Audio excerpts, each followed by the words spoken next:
With the Fed having raised rates another 1/4%, now is a really good time to reconsider your wish list when it comes to buying a home. It's also a really good time to talk about a few different things that you can do to make sure that you don't end up overextending yourself on your home purchase. So one of the things that I recommend that people do is to figure out their monthly expenses and make sure that you're precise when you're figuring that out. I recommend going into your checking account and calculating exactly what you're spending in bills every month, but also, what you're spending outside of bills. Let's say you like to go out every Friday night. Make sure you take that into account. Take into account any gym memberships or anything else that you're spending money on when it comes to hobbies or your interests. The next thing that I would recommend doing is getting pre-approved. So talk to a lender. How much house can you afford? What is that number? And when you get that number from the lender, keep in mind that that should really be the maximum amount that you would consider spending on a home. And verify that number. Make sure you're comfortable with it. You're the one who's going to end up paying the mortgage, not the lender, not your real estate agent. So make sure that you are comfortable with that number. For some people, having a home is their number one priority. And if that's you, that's totally fine. Maybe you're okay giving up some of your hobbies. So it's really a personal calculation that you'll end up doing. Another thing is, let's say you're currently renting in the city because you work in the city. Well, maybe you can buy something outside of the city. If you go out 15-20 minutes outside of the city, you will usually be able to get a lot more for your money. So see if that's a possibility for you. Before you do that though, make sure you talk to your employer.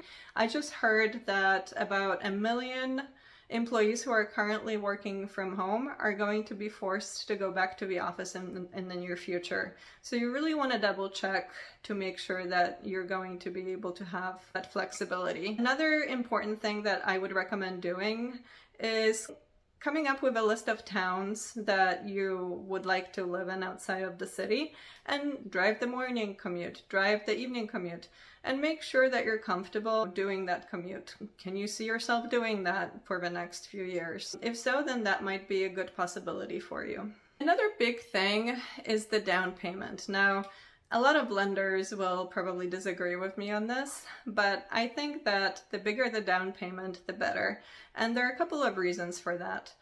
First off, if you put down 20% or more on your home, you get rid of PMI. You don't have to pay PMI, which is private mortgage insurance. Another big reason is the more you put down, the less you end up financing.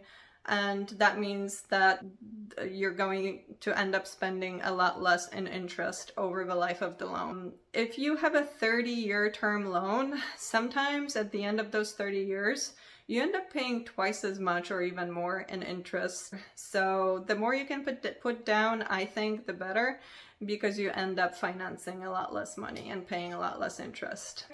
Of course, not everybody has 20% to put down. Maybe your rent is skyrocketing and you only have 10%. Yeah, of course. Then you put down a little bit less and you can always pay PMI for a few years and then refinance out of it. So that's always a possibility. Another thing to consider is house hacking. So house hacking is coming up with a way for somebody else to pay your mortgage, or at least part of your mortgage. Some of the examples would be buying a multifamily home, living in one of the units and renting out the rest. That way you're not paying the entire mortgage and the other units are paying part of your mortgage, or maybe even paying the entire sum. Another example of house hacking would be renting out an in-law apartment. Let's say you have a big house and it has an in-law apartment and you can rent it out to somebody who's not your family.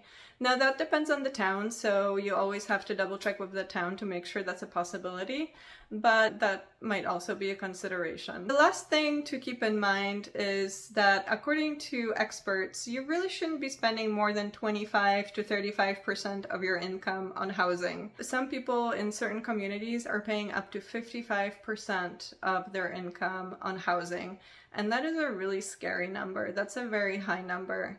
It doesn't give you a lot of room to pay for all your other expenses, or to account for emergencies. Let's say you lose a job, or one of your partner loses a job, or you end up being faced with some unforeseen medical expenses or other expenses.